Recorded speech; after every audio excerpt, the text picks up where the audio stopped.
All right. Hi, and welcome to Noise Violation Podcast. Today we have a great guest. He gets people healthy and feeling good.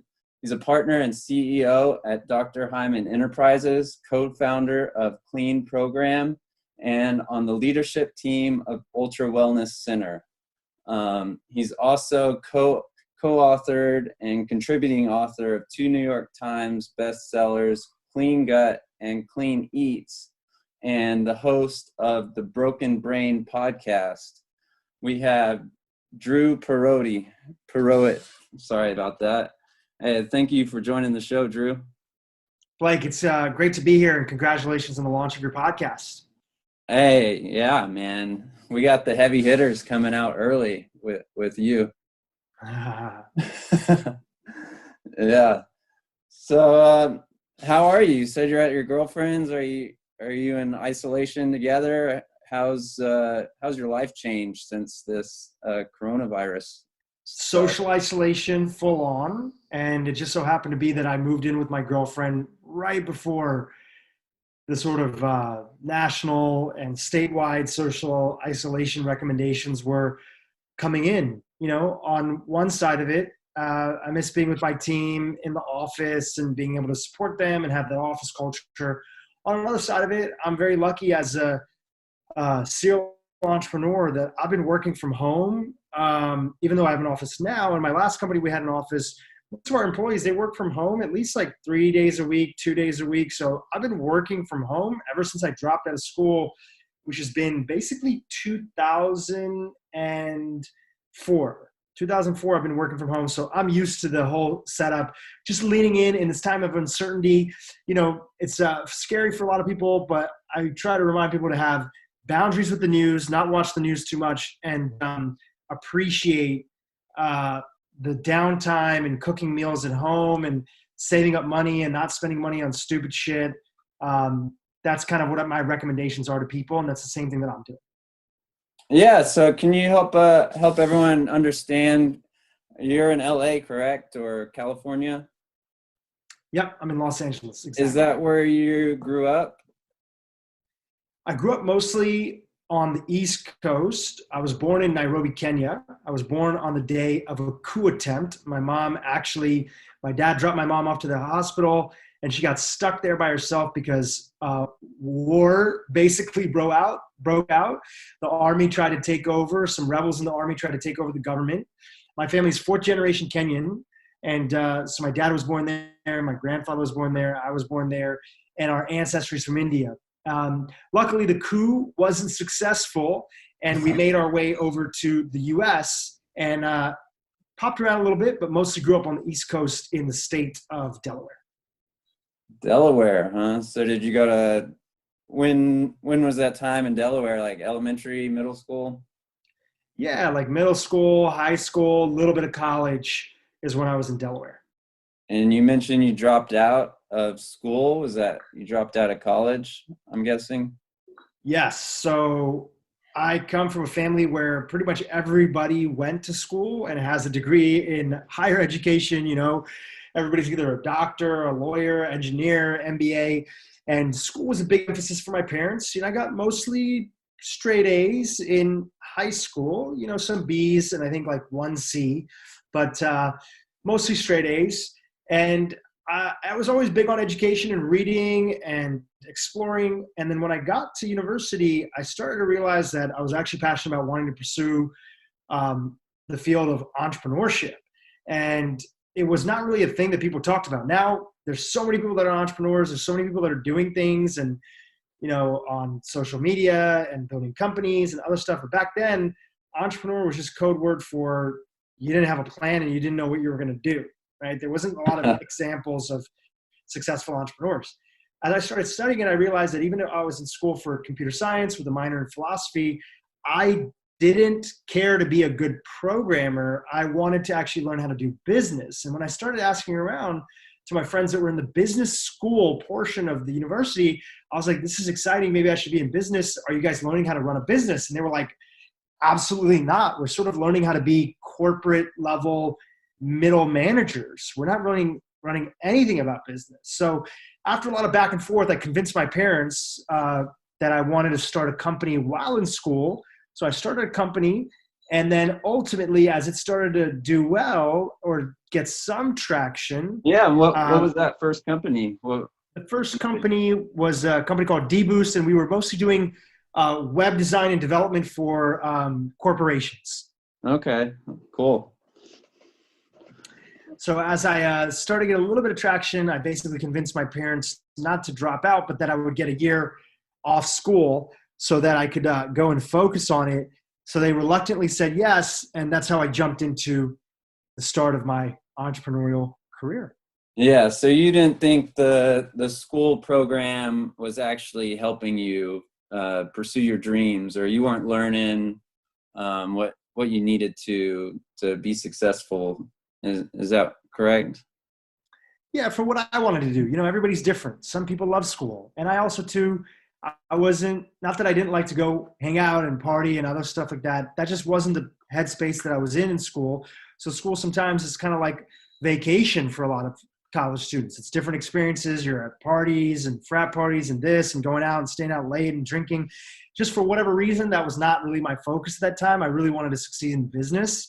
So school for me was not giving me the tools, even though I was learning about calculus and I'm learning about, advanced I have to take some electives like art history and other stuff. It wasn't helping me for the things that I personally wanted to be good at and succeed in. So who were some of those early mentors that you had that helped you learn what you wanted to learn instead of the school? I'm sure you had people showing you real hands-on experience. Is what I see as the best way to learn is actually doing what you want to do. Did you have some of those people in your life? Not really. And here's what I mean by that. I didn't know a lot of people, and there wasn't a lot of examples of entrepreneurs that were out there that were not Bill Gates, right? This is like pre-Facebook, right? This is pre-Twitter. This is a lot of the modern internet that we have right now. So it's not as easy to go and listen to a podcast. There wasn't even no podcasting when I started, right? So I didn't have a lot of mentors, but what I had is books. So I would read a lot, and any articles I could get my hands on, any books I could read, that was sort of my mentors, right? I was just reading from that. I didn't have a two-way conversation, but I was getting inspiration. And then slowly and putting myself out there after about 3 years and ultimately dropping out of school, one of the first mentors that I actually met was a buddy of mine named Sandeep. And he had run a company, like a consulting company for in the space of web development and corporate internet and programming. And his clients were Microsoft and Cisco. I had a couple regional banks. I had some small businesses around me. I had some mid-sized businesses. But this was a buddy of mine who was working with like big companies and working on much, much bigger projects in the hundreds of thousands of dollars, where mines were more like in the tens of thousands of dollars. And so I got connected to him because randomly, this is like great advice for anybody who's listening, I would follow a comic strip that he would put out regularly. He had an email newsletter, which is a comic strip for people that were from mostly like the South Asian background, from India, Pakistan, Bangladesh. And it was a comic strip that would make fun of South Asian culture in a funny and lighthearted and humorous way. And so he would put that out there, and I didn't even know that he had this big company on the other side of it.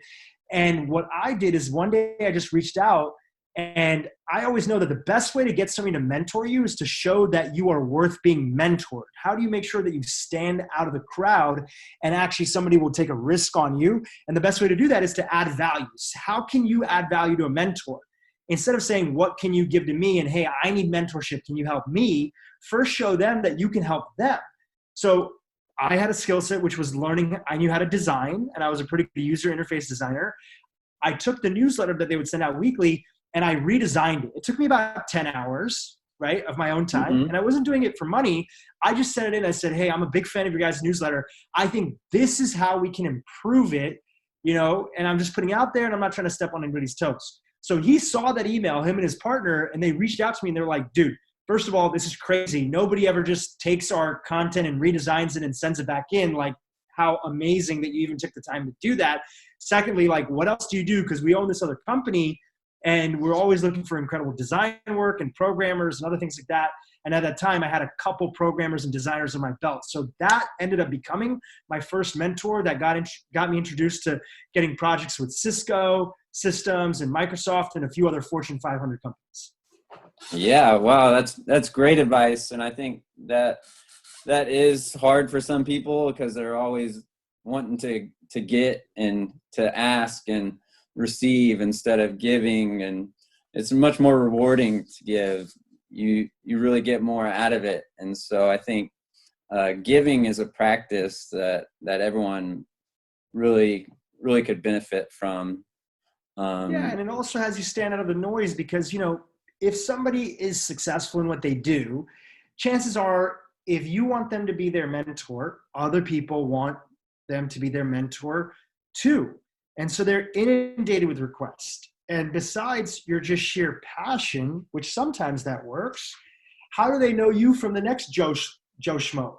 How do they know you from any other individual that's out there? How do they know that you're actually going to lean in and do the work and be somebody, every mentor, anybody that's capable of being a mentor, which we all are capable of being a mentor, but let's say in business, you want the person that you're mentoring to succeed. You want them to do well. The biggest thing that you don't want is you don't want to waste your time on somebody who says that they're serious, but is not serious. So this is one way that you can show people that you are serious, is that figure out something that they care about, figure out something that they want to give attention to, even if it's you hear that there's a nonprofit or a charity that they're involved in, find out what that is and go volunteer your time.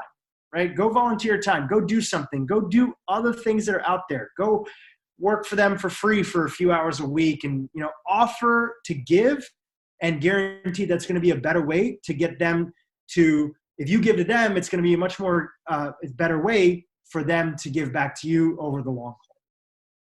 Yeah, and I hope that really sinks in for a lot of people, because now in this different lifestyle that people are living in, some people have a lot more time on their hands, whether their work is closed or they're spending time in the home. And so it really helps to reach out to people and see what you can do for them and how you can be of help to them. So I really echo what you're saying there. But also as this time, we have more time to ourselves, and maybe people got laid off from their jobs, or maybe they're on a break. How do you think people can stay calm in this new environment and get used to this different lifestyle? Yeah, it's an important topic, important question that's there. I think there's two primary things that I would tell people during these times. Number one, we can't let the news dictate the focus of our brain. The news has one goal: get people to watch more news, get people to click more, get people to read more. Yes, times are challenging. Yes, times are crazy. Yes, people are losing their jobs at unprecedented rates. I saw just an article earlier in the day, as in the limited period of time where I was catching up with the news, that Gavin Newsom, the governor of California, said that an unprecedented 1 million people filed for unemployment, right, in the state. That's terrible. Yeah. Couple times. So my heart goes out to everybody that's in that position all over. But the one thing that never really helps is constantly tuning into the news right now when times are bad. Otherwise, it'll take over your focus completely. And that leads me into point number two. The second most important thing is that we need to give our mind, and we need to give our mind, our heart, our gut, intuition, we need to give it a compelling future. So this is the current state that things are in, right? There's uncertainty. People are unemployed. There's this going on. People's health is not there.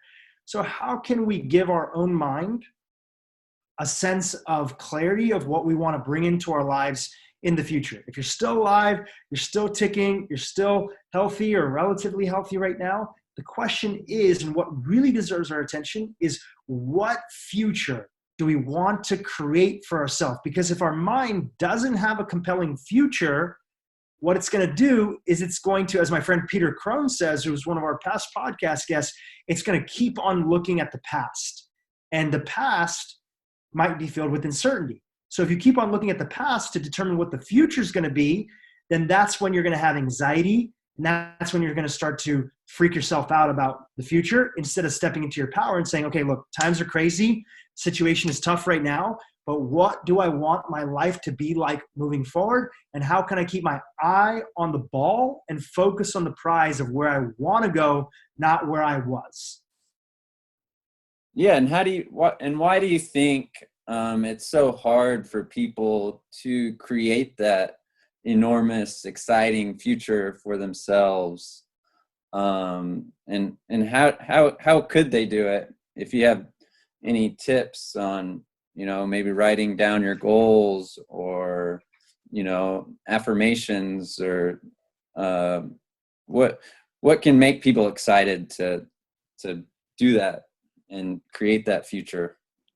The first reason to understand that it's not something that people often do, that a lot of people retreat from it, the first reason to understand, first thing to do is to understand why we don't often want to figure out our future, especially during uncertain times. It's because the unknown is scary. It's exactly that. Sometimes we will rather go back to a shitty past, if there's a past, or it's like, okay, I guess I just got to go and, go back to the way that I was doing things before.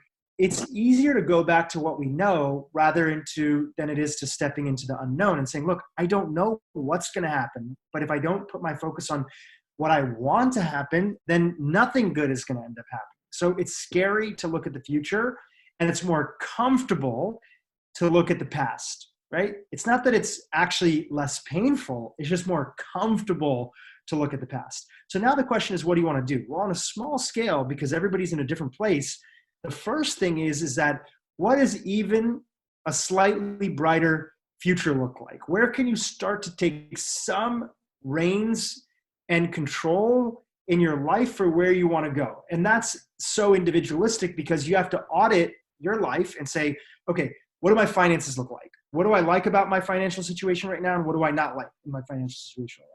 What does my career look like? What do I like about my career? What do I not like about my career? Or do I have to go and find a new career? So when you audit each one of these categories that are in your life, now let's just get really practical. If you're in a shitty financial situation, which a lot of people find themselves in this moment, then it's like, okay, what do I need to do? And what's a template or a roadmap from somebody that's out there who is closer in the direction that I want to? So that might mean asking friends, hey, how did you get better at managing your money? Because this crisis hit and I didn't have any money saved up, so now I'm freaking out, right? Hey, is there a book that you would recommend me reading? You might go to Google. You might start looking stuff up. You might read a podcast. Whatever your version is of a compelling future, when you get clear on at least what the next step is, the next goal in that area, then you can begin looking for resources, books, inspiration to actually take you there.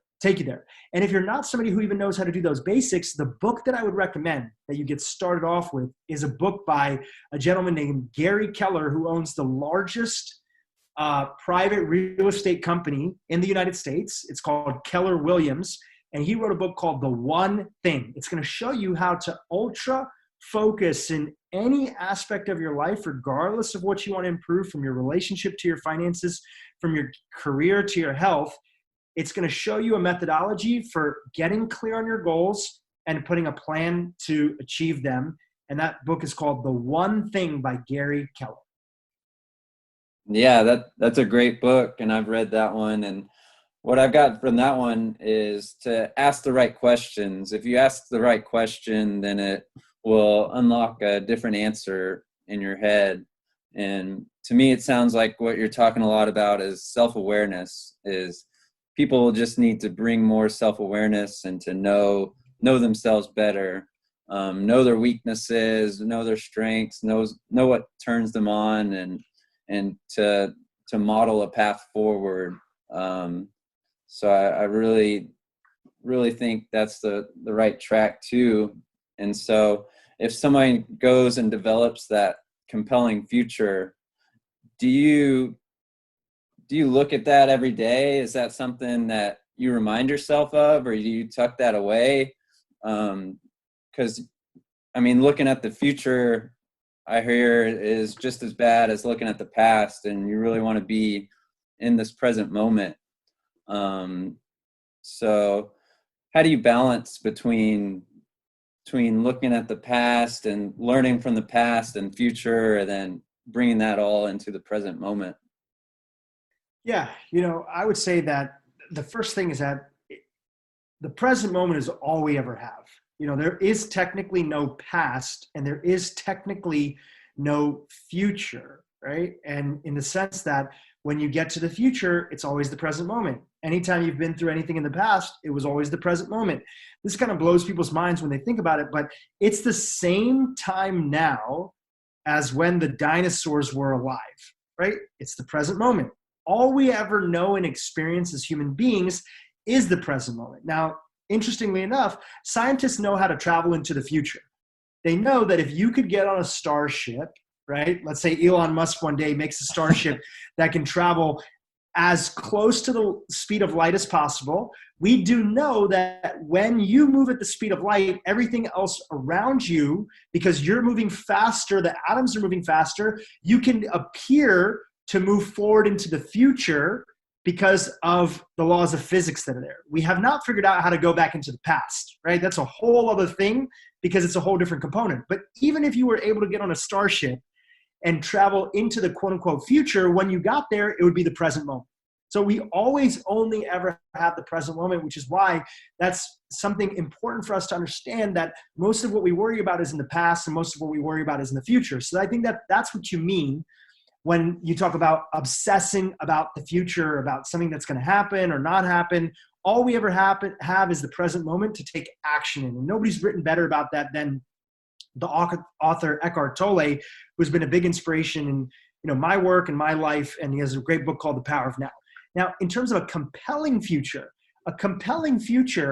why that's important to look to compared to looking in the rearview mirror to your past is it inspires the present moment actions that you take. It's the future and where you want to go that inspires what you do now. For example, after my first company was having a really rocky start and we lost some big clients and I realized I didn't actually like the world of consulting anymore, I said, okay, what do I want to do in the future? I said, I don't know, but it's probably not consulting, but whatever I do, I need to save up money so I can buy into another business or maybe put in money into another business with another business partner. So having that compelling future, that knowing that I needed to save up money, pay off debt, and to put away capital so I could be ready to invest in the right opportunity that came up, that was my future, my compelling future that I was leaning towards. And what it was inspiring was I moved back in with my parents. I sold a bunch of stuff that I had. I was helping out with my grandparents here and there and helping out with their health. I was making all meals at home. I didn't have a lot of money, so I needed to stretch that money as far as I could to save up money and pay off debt that I had accrued at that time after leaving school. So that's where it's important to have a compelling future. Now, on the practical level, your question was, how often do you look at it? I don't know, and that's different for everybody, but here's what I do know.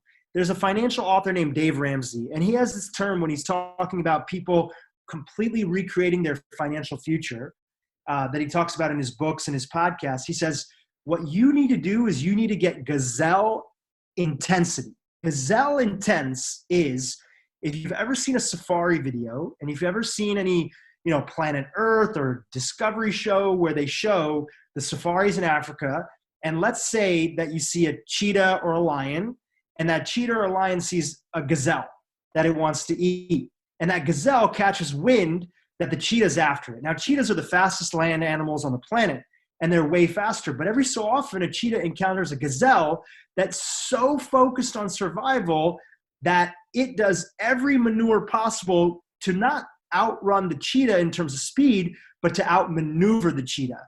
And so Dave Ramsey uses this in the sense of, like, you got to imagine yourself that you're a gazelle and there's a cheetah after you. And whatever you need to do, if you need to look at it at night, in the morning, if you need to put it up on your mirror, whatever your goal is about a compelling future that you're trying to create, do what works for you, but just maintain that intensity and focus, because that's the only way to truly make that quantum leap forward in the goals and areas that you care about in your life. Yeah, that's awesome. I love that. And I think also is the more compelling and more exciting your future is, the easier it is to sacrifice now. So if you know that, saving $5 now means you'll make $10 in the future, it's a sort of investing in yourself. And really, in times like this, you have to know what your necessities are and what you can live without, and really focus on everything and the only thing that matters right now. And so that's where we see like HEB or grocery stores are, buying more necessities and limiting options on, cereals or different products, because now the only thing that matters is the necessities. And so I think if anything good can come out of a recession, it is, losing a lot of the things that don't matter, and people are, bunkering down in their homes and spending time with families. And I always kind of look on the positive side or try to turn things around. And so it's one of the things I see. And I actually went to the park for a run the other day, and I noticed that there's more people at the park than I've ever seen before. And so Such a beautiful thing. yeah, it's like so good to see, but it's also like everyone's supposed to be social isolating now, but when you're forced to stay inside, it makes you want to go outside. And so it's almost like a reverse psychology that's happening to people. And I'm seeing more people going for walks and being active, and which I think is a great thing, because I don't think enough emphasis is put on health. They're talking about isolation, but they're not talking about working out. And the way to combat this virus is to have a healthy respiratory system, and to go out and work out, or go out and be in the sun, and be in shape. And so I know this is a field that you're an expert in. You have a lot of health and wellness people on your podcast. Do you have any tips for health during this time?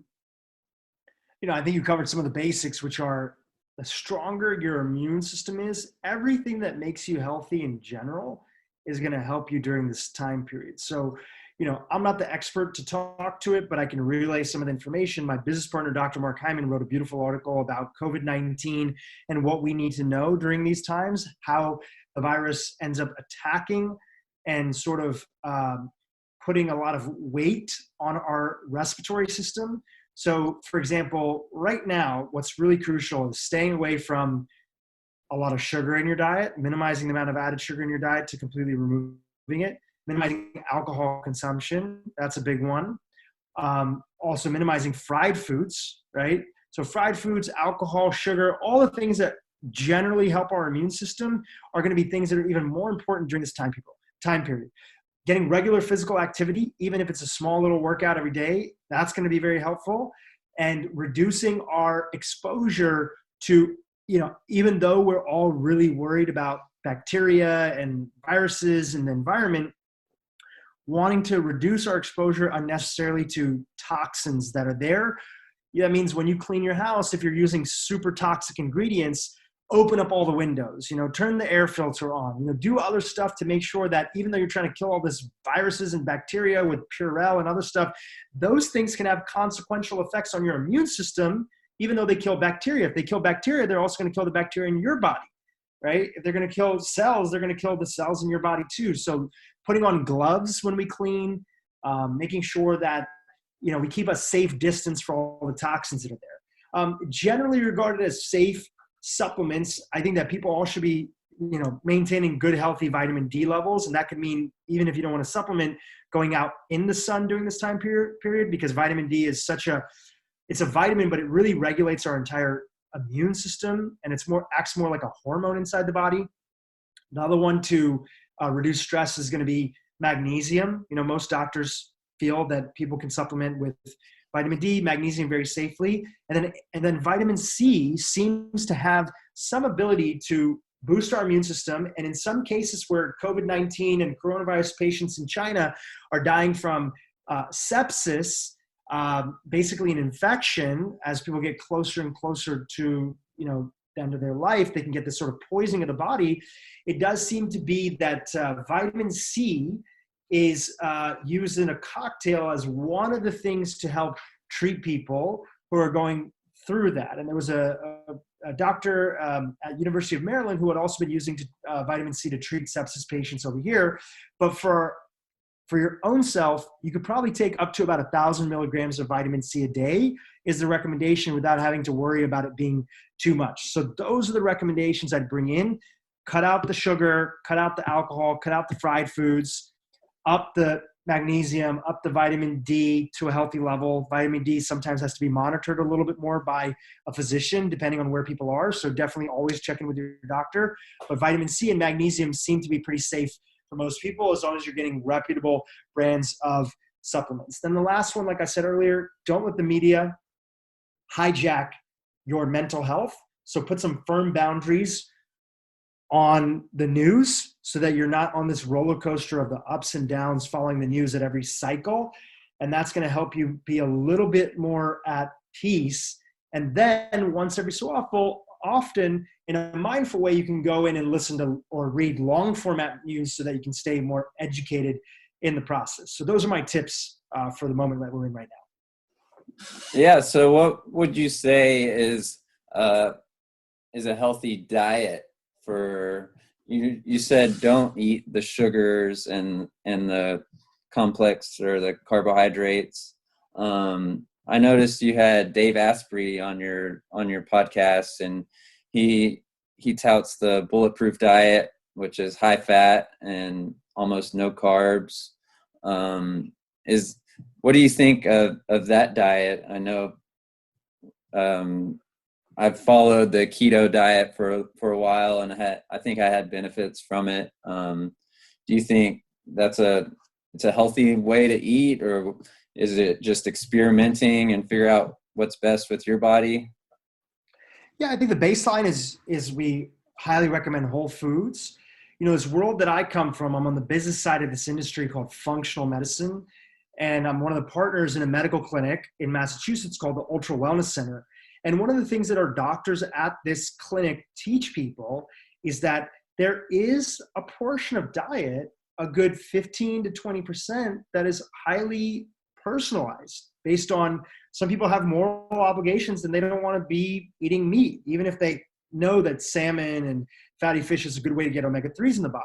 I was vegan for a really long time. Nobody was going to convince me to eat meat until I started digging into it further and realizing that I actually stopped feeling as good. So a lot of things work for a period of time. Being vegan works for a period of time. Being keto works for a period of time, especially when that contrast is getting off of processed foods.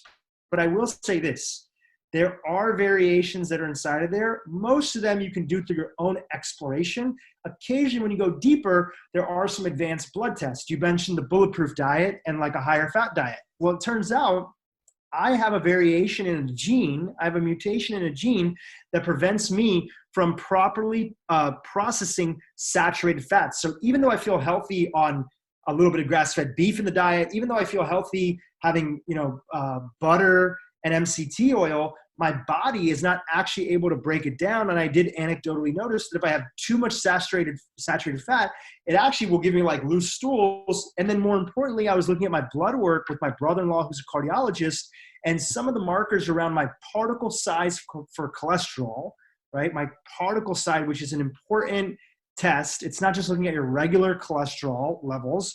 Even though my triglycerides were really low, my particle size numbers were not looking very healthy. Instead of being big and fluffy, some of them that were small and dense, even though I don't have a lot of sugar in my diet, even though I don't have processed foods in my diet.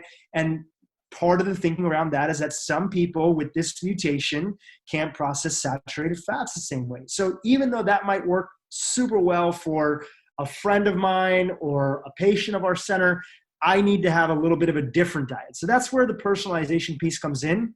But I would say the easiest way to think about it is this. First, go whole foods, right? Then within the whole food diet, So identify your by whole foods, you mean more paleo type with just fruits, veggies? I'm even saying like anything that's whole foods, just getting off of processed foods, right? Just getting off of processed foods and going towards, even if it's if somebody's not done anything, even if that means getting off of super like processed bread and then moving to like whole grains, right? Even though grains don't work well for me, just switching to whole foods is going to significantly improve your diet. Then from there, I would try doing something like Whole30, which is a program developed by my friend Dallas Hartwig, where you remove and you minimize, let's say, grains, you minimize gluten, dairy, and a few other things that even if they're whole foods, they typically don't do very well for people. Once you get clear on that, usually people find that they either don't do well with gluten, they don't do well with breads, they don't do well with some grains, or they don't do well with dairy. You're going to find something inside of there that you don't do well in. So now that's a second layer of personalization. On top of that, it's really experimentation or working with a practitioner who can run a little bit more advanced testing with you, like a naturopathic doctor or a functional medicine doctor, who can actually do tests like a gut microbiome test to see what you might be better off with, or could do tests like, there's a test out there called DNA Diet that doctors can run, where they can look at your DNA and your mutations in your genes and actually tell you what diet you tend to do better on based on your genetics, which is only a small portion of what determines what diet is best for you, but it can give you some more information. So that's my recommendation. What do I eat today? I eat a lot of vegetables. I stay away from nightshades because I'm actually highly lectin sensitive. So I don't eat a lot of tomatoes. I don't eat eggplants. I don't eat white potatoes. I don't eat bell peppers. Again, this is just through my own personal experimentation and some lab testing on top of that. So those are, even though they're vegetables and those are generally regarded as good vegetables for you, they make me more reactive. They give me digestive issues. They make my skin red. They can give me a flare up in acne, which is what I suffered on that got me started in my journey. So I minimize grains. I do have a little bit of white rice. I'll have things like sweet potatoes and things like that. I do a lot of fatty fish like salmon, sardines, all the small fish, which we call smash: sardines, mackerel, anchovies, cod, and herring, I think is the last one. And I'll do the occasional amount of pasture-raised chicken and occasionally some grass-fed beef. That's out there too. So that's kind of what my diet looks like. And do you ever take a break from that and fast? And I so, do, yes. How long or how many times a year, or what's your fasting look like? Yeah, so I have been fasting for ever since I was, growing up like a teenager, because it's a big part of my tradition and background in the Indian culture and Ayurveda. So it's a little all over the place, but generally, out of the sheer fact that I'm just working a lot, there's at least 2 days a week where I'm not eating anything until probably about 3 or 4 p.m. Right? So at least 2 days a week where I'm not having anything besides maybe a little bit of coffee, just because of how much I'm working and how much is on my plate. Normally, actually, though, I don't fast in the morning. I actually prefer to eat a little bit in the morning. And most of the societies in the world, they don't fast in the morning. They fast at night. So what I'll do is I'll eat a really heavy breakfast, and I'll do something called time-restricted eating, which is I'll eat a heavy breakfast and a heavier lunch and a much lighter or no dinner at all. So I'll do that a couple times. That's there. And then one thing that I haven't been good about, but I've definitely done before, is once every quarter. And if somebody wants more information on this, because I'm not actively practicing it now, a good resource is Peter Attia. He has a podcast called The Drive with Peter Attia. He talks about all the different versions of fasting that are out there so that people can try on different ones. It used to be once a quarter. I would take like an entire day where I would just do a water fast completely. I'm going to have nothing besides water, right? Mm-hmm. Water, Yeah. And maybe sometimes a little bit of tea. I haven't been doing that recently as much. So that's kind of like what my life looks like. I practice time-restricted eating, and some weeks I'll do like a full-on intermittent fast that's there. And you talk a lot about on your website detoxes and cleanses. Was that considered a fast when you're detoxing or cleansing, or what's the benefits of the cleanse and detoxes? Yeah, so I would say most cleanses and detoxes are kind of bogus, and there's people that will sell you everything and anything that's out there. A proper detox, like a real detox, if somebody has higher levels of heavy metals or other things like higher amounts of glyphosate in their body that they could test for, that really needs to be done with a physician. So functional medicine physician or naturopathic physician that's out there. For most people, I would say they don't need to do detoxing. The best version of detoxing is going to be doing regular fasting and just eating healthy. That's going to be the best detox that they can be on, that's sustainable and manageable, and that there's a lot of evidence and research around. Okay, great. And so somebody has their healthy diet, somebody has, they're working out. Do you have any tips or advice on sleep? How important it is, how much you think's required? Is it do as I say, not as I do? How many hours you getting over there, Drew? Yeah, sleep is, I would sometimes say, for some people, even more important than diet in the short term, especially if a lot of people have already cleaned up their diet a little bit. I get great sleep. I sleep 6 to 8 hours a night, depending on the schedule. The one thing that we need to understand about sleep is that you can't make up for it later. So if you are super busy right now, and there are time periods where I'm sure that people are going to be sleeping less, they're a parent, etc. What we know now through understanding some of the research on the brain's lymphatic system, the brain's detoxification system, and the buildup of amyloid plaque inside the brain, which is one of the things that's correlated with developing neurological disorders like Alzheimer's later on in our life, is that when you miss sleep regularly, there's long-term impact that happens with the brain. So if that's happening all the time and you're chronically not getting deep rest, it's not about the total hours, it's about the deep rest that's there. By the way, consistently eating late and then immediately going to sleep, that's an example of something that will throw off your sleep. Because when you're eating later, your body's spending more time on digestion than it is actually in the repair and natural detox process that it's following. So those things interrupt sleep.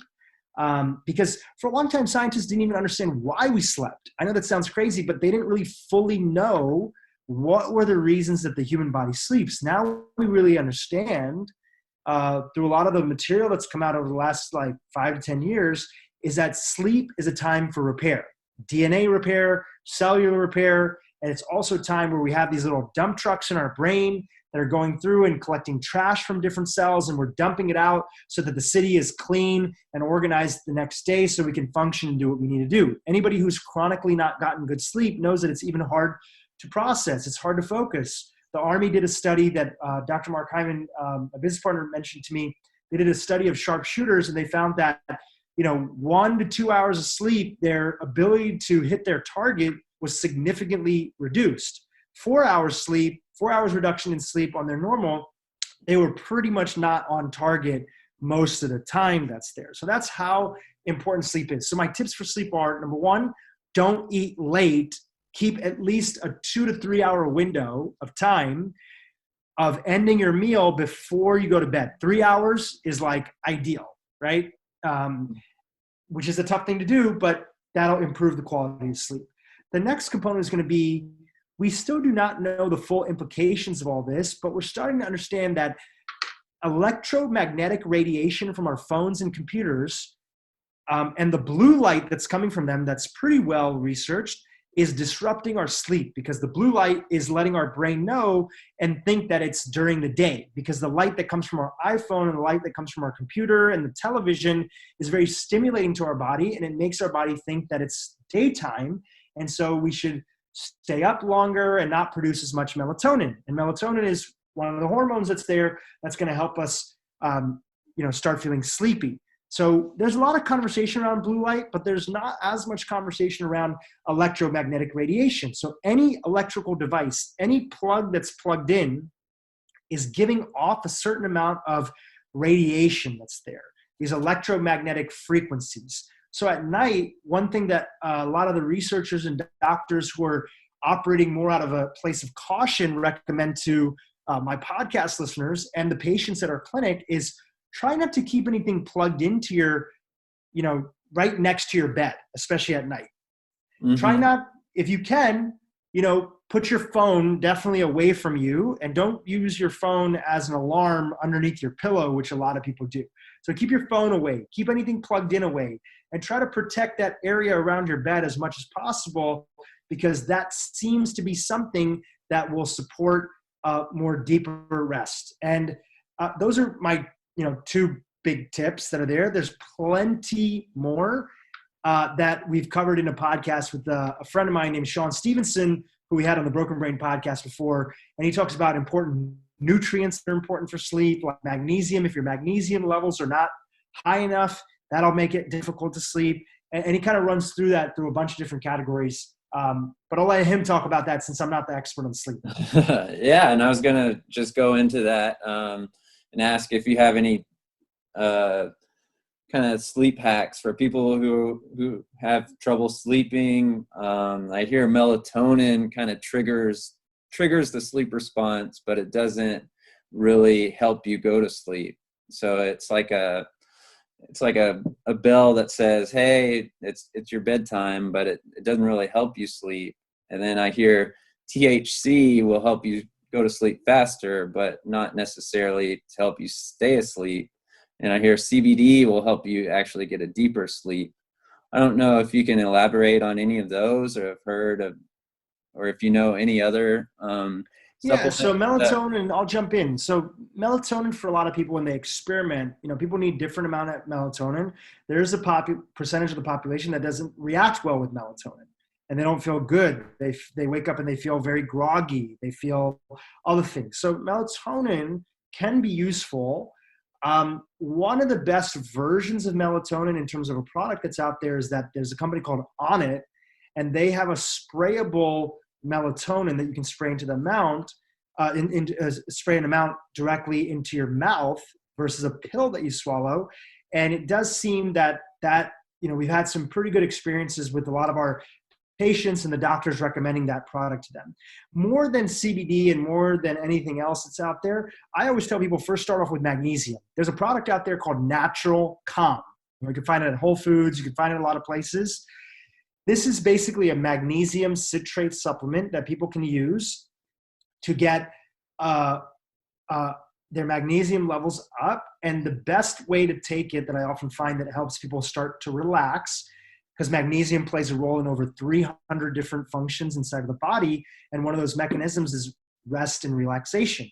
So when you take magnesium, especially later on in the evening, maybe like an hour before you go to sleep, it starts to help the nervous system calm down and relax, which makes it easier to actually go to sleep and not have your monkey mind going on all over the place. So the best way to take that product is start off with a teaspoon, because too much magnesium citrate can actually give you loose stools. It's actually something that sometimes the doctors and physicians at our practice give to patients who are constipated.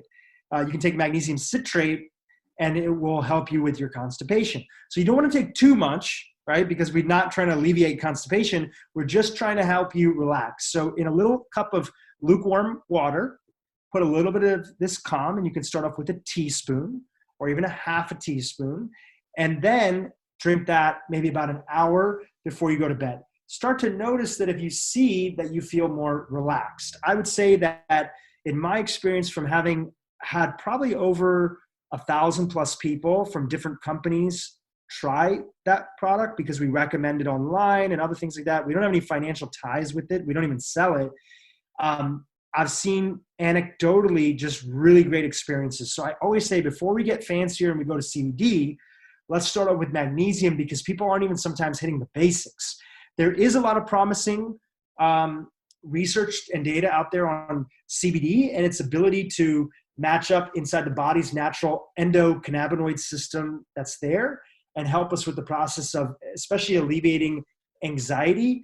The biggest thing with CBD is that you've got to really order and get products from companies who are high integrity. Because CBD is such a fad, every Tom, Dick, and Harry is in the business now, and a lot of the products that have been tested on the market have been found by independent labs not to have the amount of CBD in there that they say, and potentially have other contamination. So do your research and really know the difference. But it does seem that CBD can be tried without consequences on the back end because of how safe it is. It's all about just getting high quality product in the first place. Yeah, and is apple cider vinegar, is that the secret to life, or is that just a fad that goes around? It seems to be that way before apple cider vinegar was a fad, the number one reason that it was recommended by the nutritionist in our clinic and a lot of the functional medicine doctors was to build up digestive fire. That a little bit of apple cider vinegar in the morning, 2 capfuls, can especially help when it comes to getting our natural digestive acids going in the morning and sort of waking up our body. So a lot of our practitioners would recommend like a half a lemon, a little bit of apple cider vinegar, and whether you want it in the form of a shot or whether you put it in a little bit of half a glass of water diluted and you drink that in the morning. I think apple cider vinegar is more helpful to the body on an empty stomach. And that naturally gets our body's digestive acids going, the hydrochloric acid in our body building up, which is going to make it easier to do everything throughout the day when it comes to digestion. In terms of its other uses, I think it's debatable and we're not exactly sure. But the digestive side does seem to be some evidence and some research around that and some anecdotal evidence from a lot of the practitioners that recommend it. Awesome. Thank you, Dhru, for all this advice. Can tell you really have a passion for helping people be healthy and wanting to bring knowledge to people. Just to kind of end on a high note here, what's something like a simple pleasure or something cheap that you've really enjoyed lately that, you know, from being changing your lifestyle, what is something that brings light to your day currently? The number one thing that I'm really big on these days and that I'm telling other people, and it genuinely brings light to my days too, everybody needs one person, at least one person in their life that they can go to and be honest with about what's going on with them. So whether that's a friend, and for some people, they don't have a friend and they're going through and finding a new friend group and they're not there yet. So it's like, okay, if that's a therapist, everybody needs one person in their life who's not their girlfriend or their boyfriend or their partner, spouse, right? Like, it's good to have a girlfriend, it's good to have a boyfriend, it's good to have a husband, wife, partner, spouse, anything like that. But somebody separate, that somebody that you can be honest with. Not that you don't want to be honest with your partner, you want to be honest with them too, but somebody that you can talk about challenging topics with and can get feedback and honest advice. Somebody that you feel that is not going to judge you, right? Somebody that you feel that's not going to judge you, and you can say, look, I made a big mistake. I didn't manage my finances the best way, and now me and my wife are in the situation. We have to figure it out, and she just lost her job, or this happened, or that happened, whatever it is, right? Or, hey, my health is out of whack.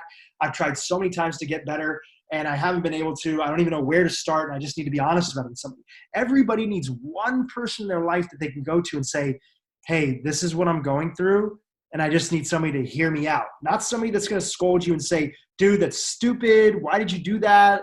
You know, that sort of thing. Like, great, there's a time and place for that too, but I'm of the firm belief that the number one reason why we don't make progress in our life is that because we're already so hard on ourselves. We're already judging ourselves all the time. We're always the hardest on ourselves in a way that we would never be to a friend. So when we're honest with somebody else, we can talk about the challenges and the plights that we're going through. What that does is it puts us in a position where at least we feel there's one other person that has heard us out and can start looking at our situation and help us unpack it and now decide, okay, fine, this thing happened. This is a shitty situation. Now here's the way that we step into a compelling future. If we had that, I think that sometimes is more important than diet. I think that's more important than the supplements we take, because stress is the number one factor that gets added to chronic stress, becomes the number one factor that leads to things like chronic disease, anxiety, mental depression. And I feel if we have one person in our life that we could, be honest with, we're much more likely to be able to embrace that stress and say, look, this is a shitty situation that's going on. I want to work on getting out of it. I need to talk about it with somebody who won't judge me for ending up in this situation or not knowing how to handle it. And that's what having somebody like that in your life can do. So I have a couple people like that in my life. I call them regularly when I'm workshopping something, and I don't even always call them for advice. I just call them so I can say it out loud. Sometimes I know the answer and I know what to do. I just have to talk it out with somebody out loud and have them hear me and say, man, I can bet that's tough. And you probably know better than me in terms of what action you should take. But I just want to say, like, I totally hear you. Or they'll ask good questions. Just like you were saying earlier, questions inspire the right answer. The right question is more important than the right answer because the answer is always evolving based on the circumstance. So if you can get somebody in your life, find somebody that can help you ask those right questions, that is truly a superpower that will help you both in the short term and the long term too. That's beautiful, Dhru. I just want to thank you and acknowledge you for everything that you do. You're really inspiring to me, and I know a lot of people out there too. You're really curious and hungry to find answers, and so you're doing the hard work. You're on the ground, asking the right questions, talking to the right people, and I just want to thank you and acknowledging you for setting a good example for people out there. And thanks for being on the podcast. I appreciate it, brother. Congratulations on the launch of it. I'm honored to be one of the early guests that's there, and I wish you continued success.